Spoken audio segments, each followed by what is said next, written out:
Good evening. So, how are you guys doing tonight? I can say that I've had a really good day, I think. I got to meet one of our group members who is a new friend of mine. She was in another group that I'm a part of, and then she, found me on here. And since then, we talked a bit on here through our group, but we met in person today for like food and coffee. And I really got to know her very well. And her name is Sharon. So, if Sharon watches this, she knows I had a lot of fun getting to know her and all that good stuff.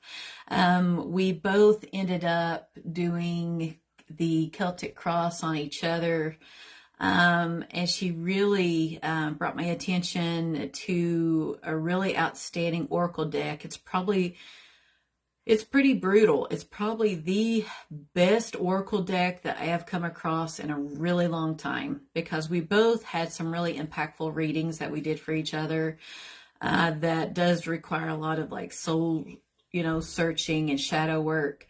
And the oracle card that she picked, like, you guys know how I like to do an oracle card to tie things up. It was brutal. Like, I was like left thinking, geez, I really need to journal and think on this one. And that's more of a personal nature, so I won't share it, of course, during this go live, because it's meant to be a teaching moment, not a about cat moment and cat's issues. But we both left thinking, wow, do you feel kind of vulnerable right now? I'm like, yeah. I'm like, those readings were kind of brutal, huh? There were good things in both readings, but there were some things where it's like, tarot's not all about the warm and fuzzy sometimes, and it really shed some light on things. And yeah, I'll just leave it at that. And then the rest of the day, I just spent it with family. We had KFC for supper. And I'll tell you what, some time ago when I last saw my grandfather, he told me and my mother and my husband and so forth about when my grandmother was actively dying. One of the last things that she requested was KFC, mashed potatoes, and gravy. So ever since, he shared that with me. And I recently lost my grandfather a couple months ago. Like many of you guys may know. If you don't know, I get it. You may be new to the group or you just missed it. Every time I eat those, I think of her though now. I'm thinking, wow, of everything she wanted at the end of her life, she wanted mashed potatoes and gravy from KFC. So it's something how our brains link things. And yeah. So overall, I say it was a really good day. I really do. So tonight we're going to keep basically on our journey with the court cards with wands.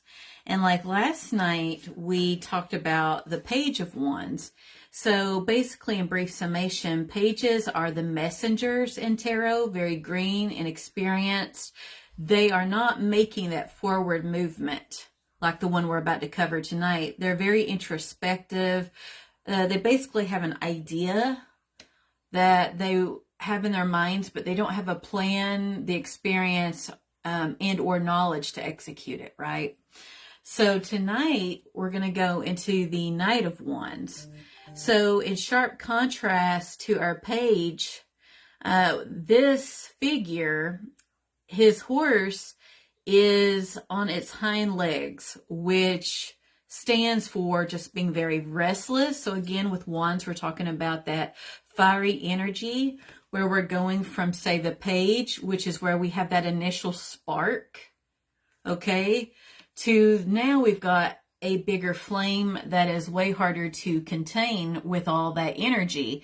The difference is our figure has a plan and they're taking action on it, versus, again, the page was more in their head on this. So here, our knight is holding up the wand, which can represent relationships, career, money. And he's holding the reins with the left hand.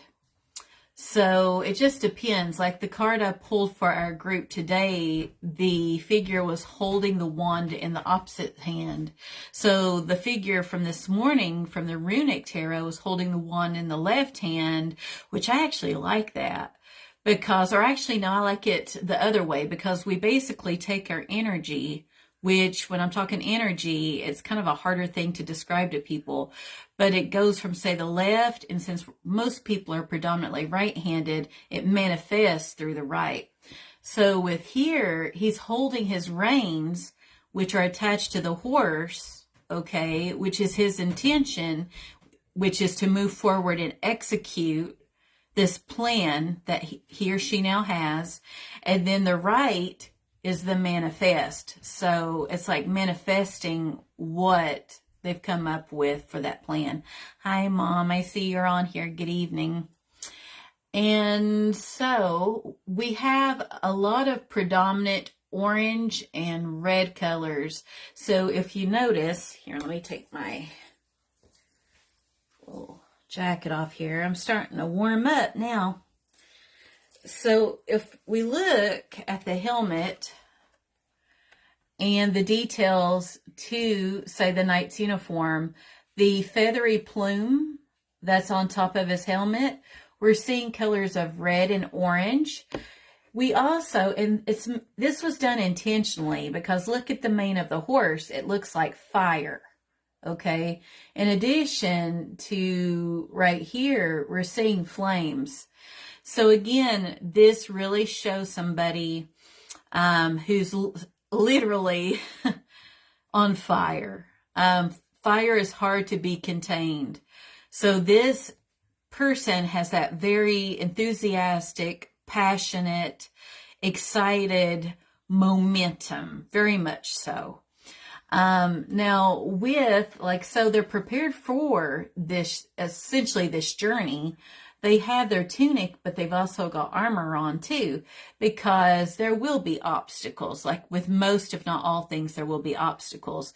And if you notice in the background, we still have the desert, which, like we discussed with the Page of Wands, is synonymous with the element of fire. You think of very hot conditions, people think of, say, the desert. So that was a semblance between the two. And plus, when we have like growth, we're looking at the color green. So you generally see a lot of vegetation, green grass and so forth, right? Trees, that type of thing. But we don't have that here. Now, one really cool thing that I saw was, okay, so we were talking last night where Tim, not my husband Tim, but my new friend Tim, who's in our group, pointed out that this little salamander is a little fiery guy. He's a little fiery spirit. So it's very intentional that he's on the garments of these individuals. And Rachel Pollack pointed out a very good thing from her writings that I encountered today when I read about these cards. So the Page of Wands, if you look at the salamanders on his garment, they are not connected from head to tail. What we're seeing are salamanders where the circle's not complete, they are open. Now with our knight, we are still seeing a lot of salamanders where there may be one on here that makes a complete circle, which I'll point to it.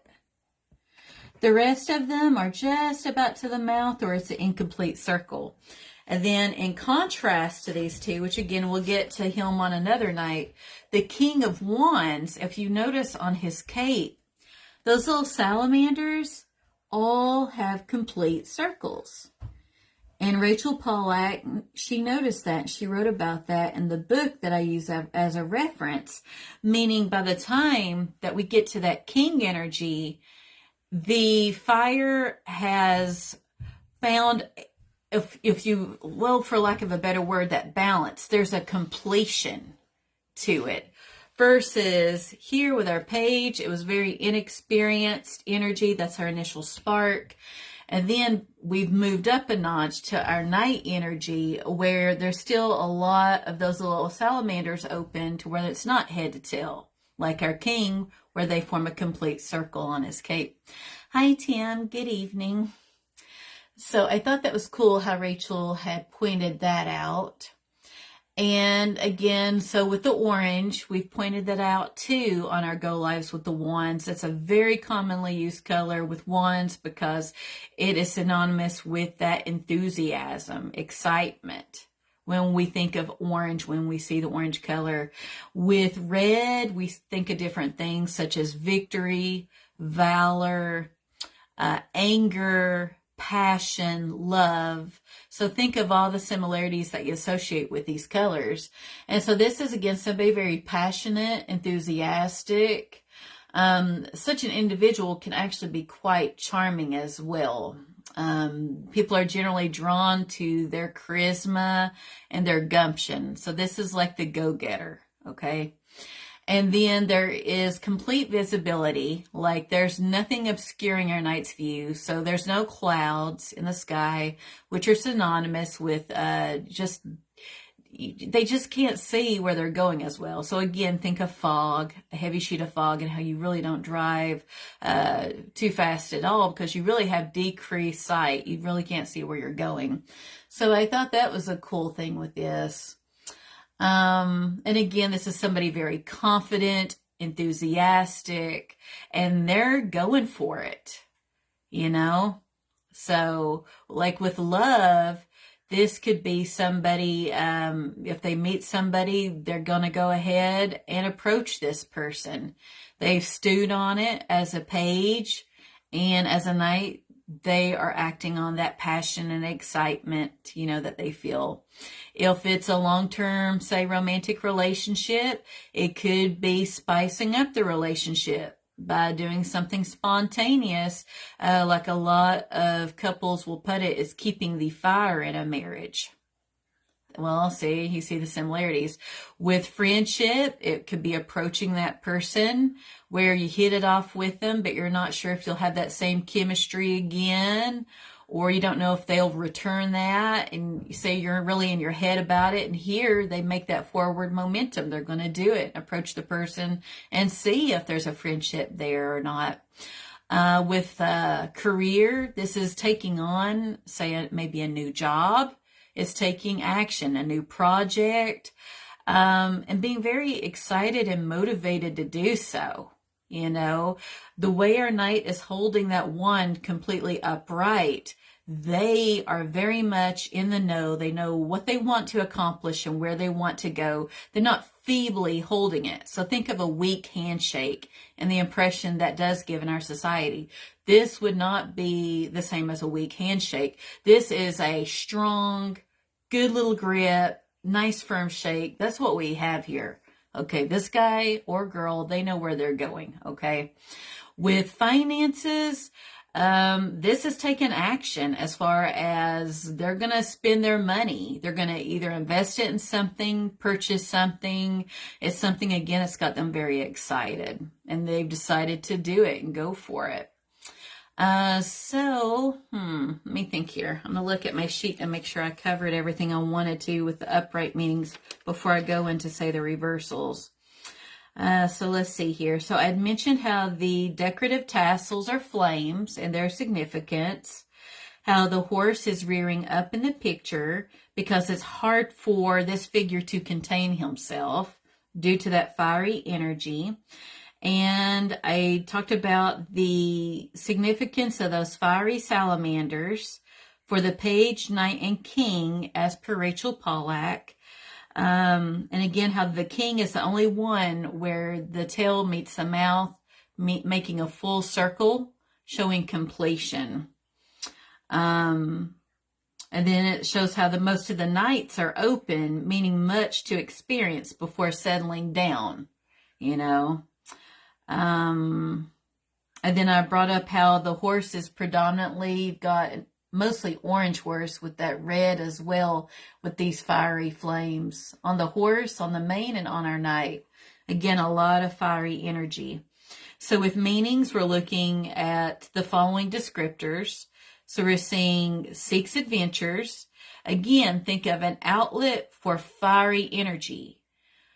So we have all this crazy high fiery energy, fire that's wanting to expand. Think of a brush fire, or I hate to think of them because they're so destructive as well, but like a forest fire, and how hard those are to contain. Like think back to California, that they had one not too long ago and it took them days. Like it was on the news, they were doing coverage, days to contain that fire. We are dealing with that kind of energy, right? It's very hard to contain.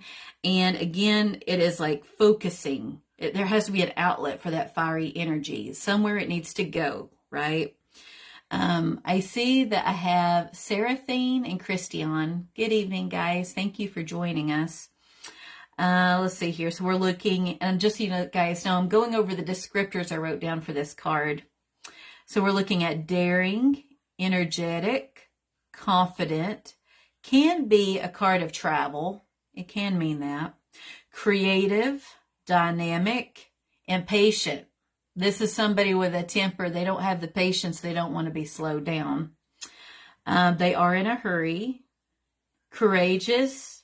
I mentioned the hot-tempered and the free spirit. So let's see here. So we're looking at other descriptors would be impulsive, charming, passionate. With love, it means rash, erratic. This is, though, in a love reading, is not necessarily a good card to get. This type of personality with this energy wants to play the field. They are very charming and on fire. They are not in a place to want to commit to a person. So I would say if that was the question in a reading for yourself or other people, to assess what the other cards are around this card. So just keep that in mind. Think of like your younger people who date different people, or they don't want to go steady, okay? With a career, we're looking at passion and energy for work. They're very motivated and driven. With finances, we're looking at an investment into projects or travel, and it's money well invested. Again, the difference between our page and our knight, our page was very much in their head, introspective and thinking. They did not have a plan, so they did not take action. Our knights, in sharp contrast, have a plan and they move forward. There is forward momentum, movement, and they're executing the plan, okay? And passionately so, okay? Now, let's see here. With reversals. So not everybody reads reversals in tarot. And like I was talking about today with my new friend, and even in previous go lives, you don't have to do anything in tarot. If reversals do not resound with you, they don't feel right when you're doing your tarot, just don't do them. There are no steadfast rules with tarot. Like even your spreads. That was another thing that came out in our conversation when she and I were doing readings for each other today. You don't have to do it identical to the spread book, because I'll tell you what, sometimes I've done those big, huge bear spreads is what I call them, those Celtic spreads, where I have one card that's supposed to stand for others. But then when I look at the whole big picture, that energy of that card resonates more with the person I'm reading for, or even myself if I'm reading for myself versus other people. So it's like you keep in mind what you've learned from books as a reference, but it's more so important to have those high priestess vibes, say from our major arcana. You feel it in your gut, the energy from these cards, okay?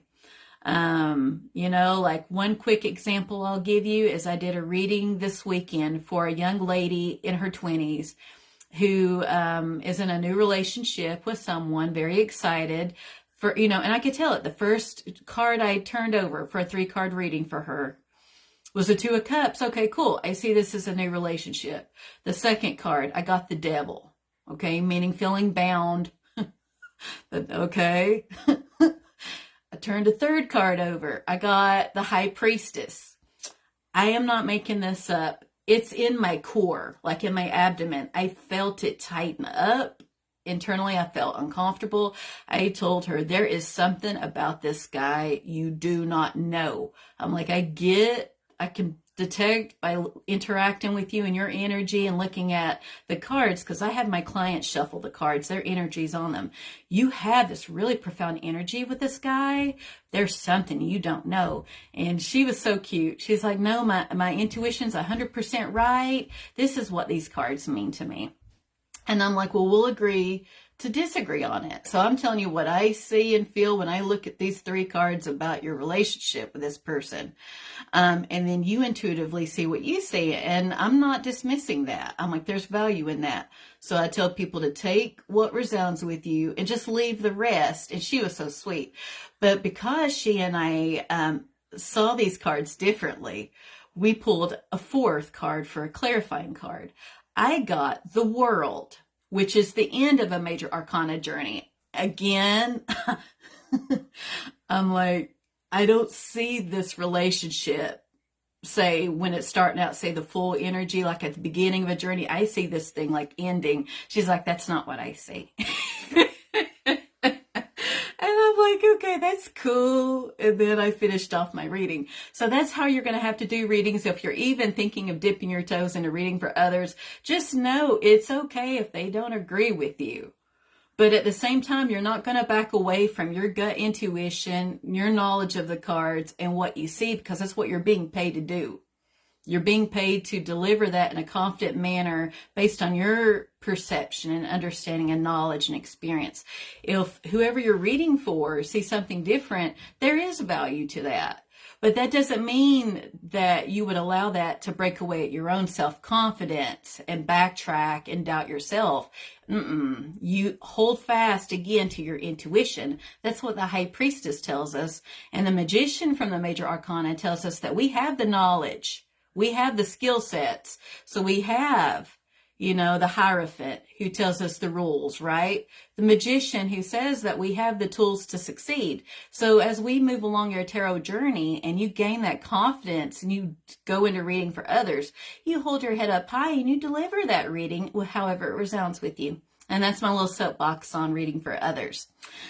So when this card, getting back to our Page of Knights, is in reverse, I'm going to read off what all we're looking at. It's basically the opposite of the upright meaning. So we're looking at possible delays and interruptions, overconfidence. So this is somebody looking at the card that's going to fall off that horse because they're not ready for everything they want to do. It could be a plan that was not really thought out well at all. Or it could be our page out of that excitement without having a plan, just having all these lofty ideas, decided to hop on the horse, embracing that Knight energy. They weren't ready for that forward progression. Again, we're trying to give some sort of focus to our energy, which is this flame energy. It could be a creative block, egotistical, which is not good, reckless, not having a well thought out plan.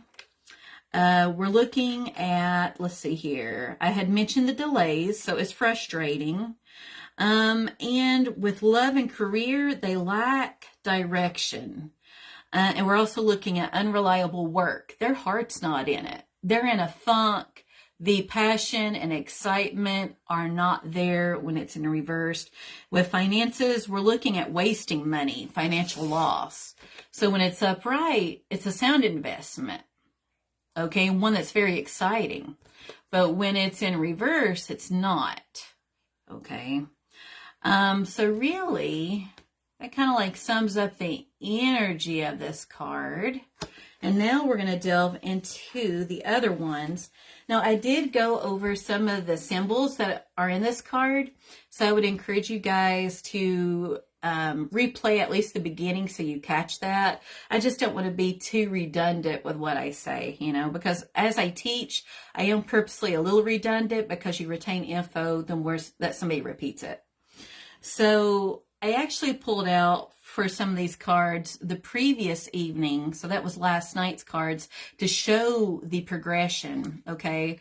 So you remember how last night, if you watched that tarot teaching moment, we have this young lady who was gathering kindling to make a fire, although she had not made the fire. She was looking down, not directly at us, and she's thinking about how she wants to go about creating the initial spark. She has an idea, but at that point in time, not a concrete plan. Well, with this next card from that deck, we've got the Knight of Wands. So if you pay really close attention, okay, look at the background. That is the young lady I just showed you gathering her kindling. And we're seeing this line connecting this figure to this other figure. So we have a flame. We have the birth of fire here, even though this is fiery energy, okay, because it's from the wands. We don't yet have fire here. But in the Knights, we have the plan, it's executed, so now we actually have fire that we're playing with. And the way he's holding on it, it's like he's holding on to that energy and he's embracing it and he's going to act with that energy, our main character here. And very much focused. You can tell that the Knight's very much tending, but I'm still not like, say, in love with this card because you guys know I'm a stickler for detail. I prefer the Knights to show that forward momentum, like here, especially with this horse, the way it's reared back. I think that this image shows more to me than, say, this one does. But again, I love the art. And even though this deck is based on Rider-Waite-Smith, I can see how it might confuse somebody learning because it is a bit of a deviation from the Rider-Waite-Smith. Now, last night with my little crow deck, here was our little crow friend, and he was using the wand as a perch. He was not taking off in flight. You know, he might be bickering a little bit, but he's not taking action. He's not flying away with that wand. He's more so reflecting, and then there's the sun in the background. Well, with this one, we have our steed. So we've got our horse, and then we've got the wand in front of the horse with our little crow friend following that horse. So together, they're embarking, taking action on our theoretical wand, whether it be relationships, career, finances, what have you. And we still have the sun in the background. And I like how, again, the environment. So think back to what I reviewed with how here we've got desert. We do not have green. We do not have trees, any type of vegetation or flowers to show growth, which would be like the outcomes. Here, we're seeing barren trees. So we're not seeing anything fruitful, you know, but their path is illuminated. We've got the sun energy here, which is cool. And then with this Knight of Wands, we have our horse that's in the background and it's ready to go. Like it's on its hind legs, just like our Rider-Waite-Smith. And it shows a young lady and there's her flame in the center of that drum. And she is just like embracing that energy. You know, she even has wands behind her that are on fire. I think when I look at this energy, especially with how the artist chose to do multiple wands in the background, it's like our main character here needs to determine which of these many ideas, because pages are lofty and idealistic, naive, and green, right? Well, she came up in her page phase with all these various ideas that she's passionate about. Which one is she going to grab a hold of real good, get on the back of the stallion and take off with it? Because she certainly has that fiery energy, right? So I like what the artist did here, you know. And again, we have predominant orange, a little bit of red, yellow. So again, paying attention to color. And we do not have green in the environment. Again, barren environment. So you always pay attention to what's going on in these cards. And then the last card I have here would always be the one I always finish up with, because it's an excellent teaching point, especially people who are new to watching these tarot teaching moments. If you're new to tarot, I know you guys are like, shut up, but I have to say it, okay? If you're new to tarot, get a deck based on Rider-Waite-Smith. It doesn't have to be the OG. You don't have to get this, because for a lot of people, it's not diverse. They may not really resonate. These characters may not resonate with someone. There's so many decks, if you research them, that are based in Rider-Waite-Smith, to where you can still learn tarot and not have to be with the old school deck, you know. Now, say with this one, it's not based on Rider-Waite-Smith. We have a lady here, and so with this deck, this stands for wands. Okay, this is our knight. Trying to focus that in a bit. So she's on the back of a cardinal, but see, the cardinal is not taking flight, and you guys know how stuff bugs me. Its wings aren't even outstretched, like it's gonna take flight. To me, this has like page. Like, to me, this should be the page of wands. Like, she's got her theoretical wand in her hand. It looks like she's ready to go, but she's not going anywhere. They're just chilling out there. It's untelling how long they've been there, you know? So, and plus the color usage. The cardinal's predominantly red. We don't have any orange or yellow. You can't really determine a lot about the environment. So this does not resonate with me, even as an experienced tarot reader after I've been reading for years. I know what this card's supposed to reflect from consistently reading my cards. This doesn't resonate with me, but the art's beautiful. So you see the dilemma. You may be tempted to buy a deck based on the cover because it's outstanding. Then you get home, and I love how Honor put it in our group because she told it and it stuck with me. I love her viewpoint on this. It's like dating.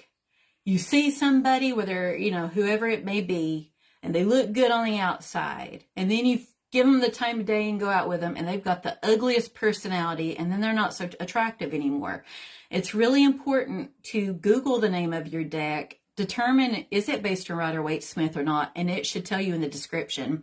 Look under images, and you can see images of the cards, and really think, are they going based on the classic suits that are in the Rider-Waite-Smith? Are they taking artistic liberties? Do you like that? Or is that confusing? Does it just add to the confusion? And then I would say go with it. Get that first deck and get to reading if you aren't already. Because that's how you're going to grow as a tarot reader and gain that insight and reflection for yourself and others. It's just by doing it every day, you know? So that pretty well sums us up. Let me think here. So tomorrow I will pull an oracle card for our group and I'll post it. And for Sharon, who will be reading for our group on Sunday, I'm really excited because I enjoyed meeting her today and hanging out with her. She'll be reading for our group on Sunday, like I said. So I'll be posting throughout the week her bio and details about her so we could get to know her better. I'm really impressed by her. She's a go-getter and she does a lot of good in her community, which you guys I find out about. And then of course another tarot teaching moment. So tomorrow I will go over the Queen of Wands. And yeah, so I'm really excited. We're almost through the court cards for wands. So by Friday, we'll delve into the Suit of Swords, which honestly, as weird as it sounds, I think it's one of my favorite suits. I know. A lot of people look at them and they cringe.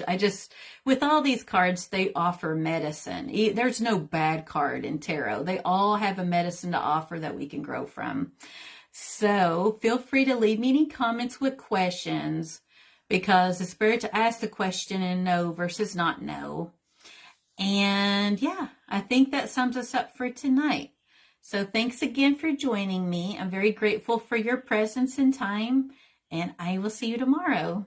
Good night.